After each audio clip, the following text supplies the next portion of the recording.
Olá, bem-vindos a mais um programa A Arte da Guerra, como sempre com o embaixador Francisco Seixas da Costa. Desta vez para começarmos, e como ao costume nos últimos programas, pela questão da guerra entre o Israel e o Hamas. Gostava de começar por perguntar-lhe, embaixador, duas questões concretas, digamos. Como é que viu, por um lado, o facto de o socialista espanhol Pedro Sánchez ter dito que a União Europeia devia considerar a possibilidade de reconhecer o Estado palestiniano, sendo que, vale a pena recordar, Espanha é um dos Estados da União Europeia que não reconhece o Kosovo, e também como é que vê a possibilidade de Portugal fazer exatamente a mesma coisa. Bom, a circunstância da Espanha não reconhecer o Kosovo, por razões que nós sabemos que têm a ver, essencialmente, para não dar um sinal de que estaria, digamos, aberto à questão da Catalunha ou qualquer movimento secessionista pudesse ter lugar. Eu creio que não se aplica neste caso pela simples razão de que Gaza não está, ou a Palestina não está a cindir-se de Israel. Está. Claro, claro. A Palestina é um Estado, é um Estado potencial, no fundo criado pela sociedade internacional, que nunca se concretizou. Vale a pena lembrá-lo, desde 1948, a ideia de criar um Estado palestino ao lado de Israel é uma ideia que estava nas cartas, digamos.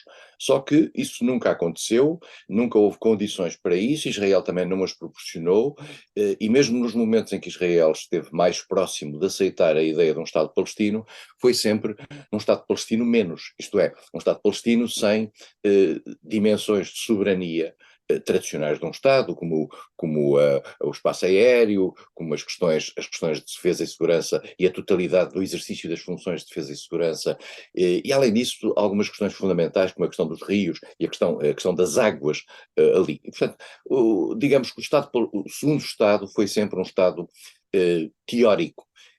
A circunstância da Espanha, vamos perceber que isto é uma coligação muito marcada por partidos de esquerda, e não só, uh, uh, dar um sinal de reconhecimento a Israel e dizer que a União Europeia deve fazê-lo, parte de dois princípios. Em primeiro lugar, dá sinal de que a Espanha está disposta a ir sozinha nesta matéria.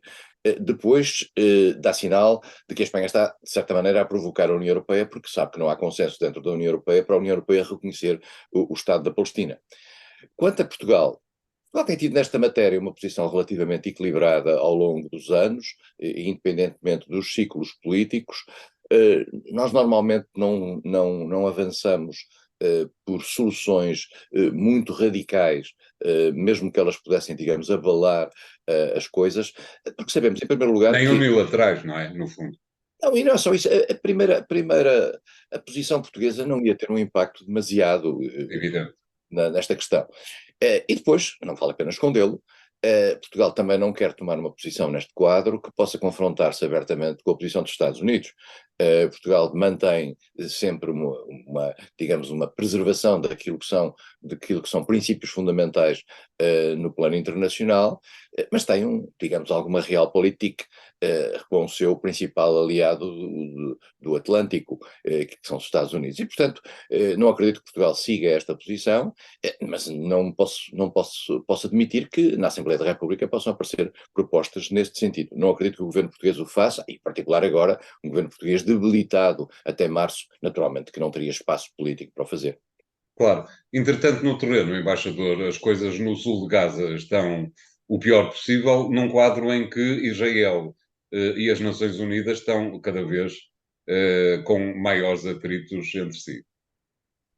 Ora, eu tenho alguma dificuldade em criar esta ideia de que temos Israel e temos as Nações Unidas. Nós temos a Israel perante a sociedade internacional. As Nações Claro. Unidas não são uma espécie de o outro lado da discussão.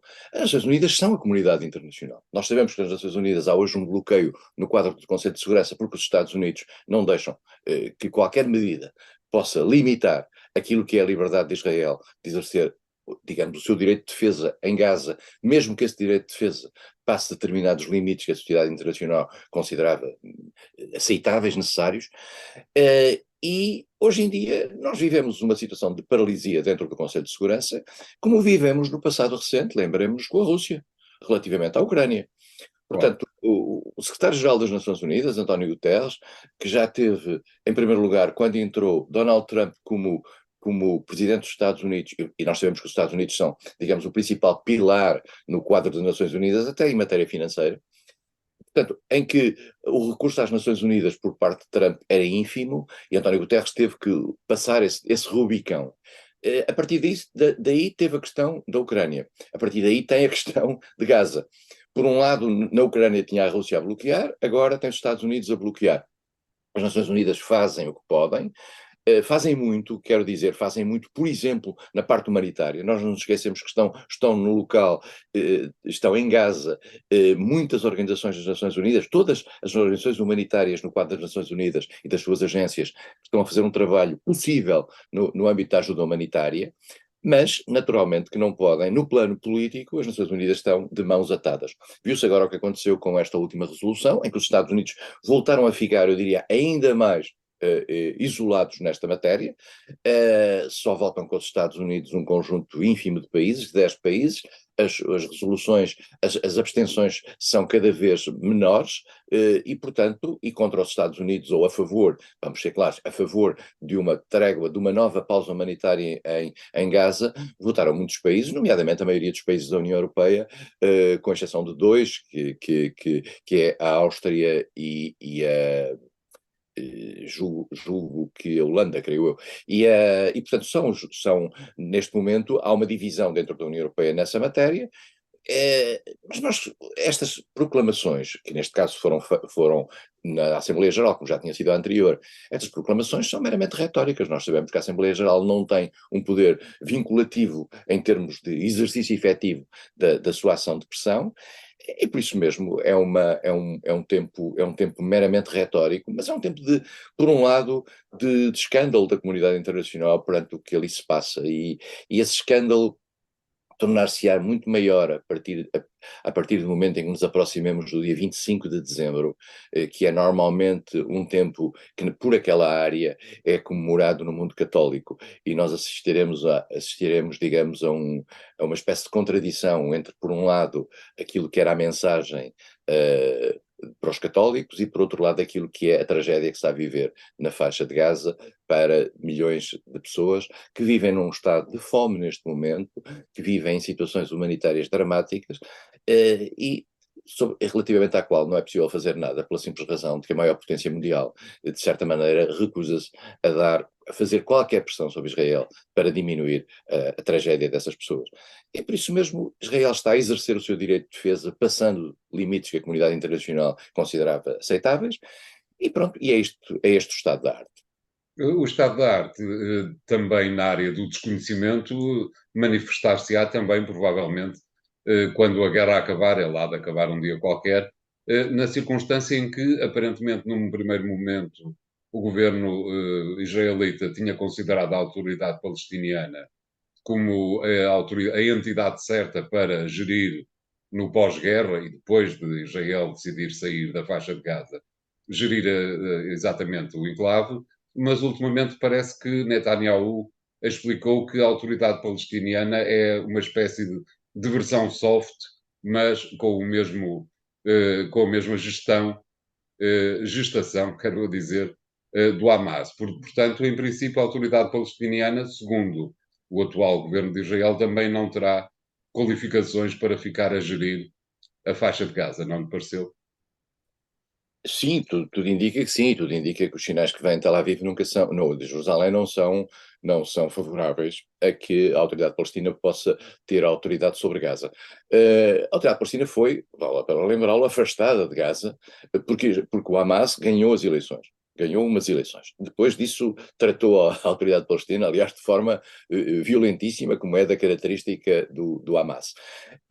A autoridade palestina é uma entidade que, além de ter problemas internos sérios, o António fartava-se aqui de falar da não existência da democraticidade dentro da autoridade palestina, da não realização de eleições desde 2008, etc., casos de corrupção, etc., Mas a autoridade palestina, no fundo, também foi desvitalizada ao longo destes anos pelo mundo ocidental, que nunca forçou Israel à questão dos dois Estados. A autoridade palestina só tem sentido no caminho para os dois Estados. A partir do Claro. momento em que a questão dos dois Estados é metida no bolso, digamos, a autoridade palestina vive ali numa espécie de gestão da zona de Ramallah e com alguma capacidade cada vez mais limitada na área da Cisjordânia, porque os colonatos causam dificuldades aos enclaves, no fundo, já é uma espécie de enclaves palestinos que por ali existem. E por isso mesmo a autoridade palestina foi desvitalizada. E há quem diga, e essa ideia existe, que de certa maneira Israel quase que ajudou a dar força ao Hamas. Eu não sou eu que estou a dizer isto numa tentativa de criação de uma diabolização política, não. Israel manteve o Hamas na faixa de Gaza porque considerava que era controlável e ao mesmo tempo isso fazia com que a autoridade palestina se reduzisse em termos de capacidade de influência face ao Hamas. E, portanto, hoje o resultado disso tudo é que não temos um interlocutor palestino e provavelmente vamos ter uma grande discussão sobre o que vai ser a gestão da faixa de Gaza. Mas volto a dizer, Israel faz mais ou menos o que quer. Há um ponto que eu gostava de sublinhar. Nós estamos a fazer nos últimos meses uma espécie de diabolização personalizada relativamente ao Sr. Netanyahu.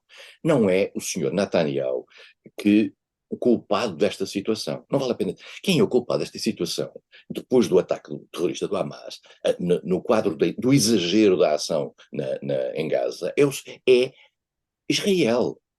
Não é o senhor Netanyahu, vamos ser claros. Dá ideia, porque há assim uma espécie de absolvição de Israel. Se tirasse Netanyahu isto ficava melhor. Não, não ficava. Pela simples razão de que, porque Netanyahu é um produto de Israel. É um produto do voto de Israel.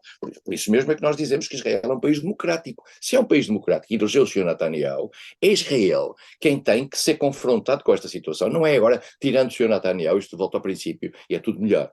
Eu acho que não volta. E o António falou aí há bocadinho depois desta guerra acabar. Esta guerra não acaba. Vamos ser Certo. claros. Não há pós-guerra no Médio Oriente. O que vai é haver uma atenuação, vai haver um momento de pausa, vai haver um momento em que não há conflito, em que o conflito se mantém em lumbrando. Mas não há pós-guerra aqui. Porque não há condições de natureza política que permitam solidificar um momento a seguir a este conflito. Vai haver, é um momento de atenuação. É a única coisa, e de baixa intensidade em termos do conflito. Claro. Obrigado, embaixador. Ficamos por aqui nesta primeira parte do programa. Voltamos já de seguida com o segundo tema e até lá.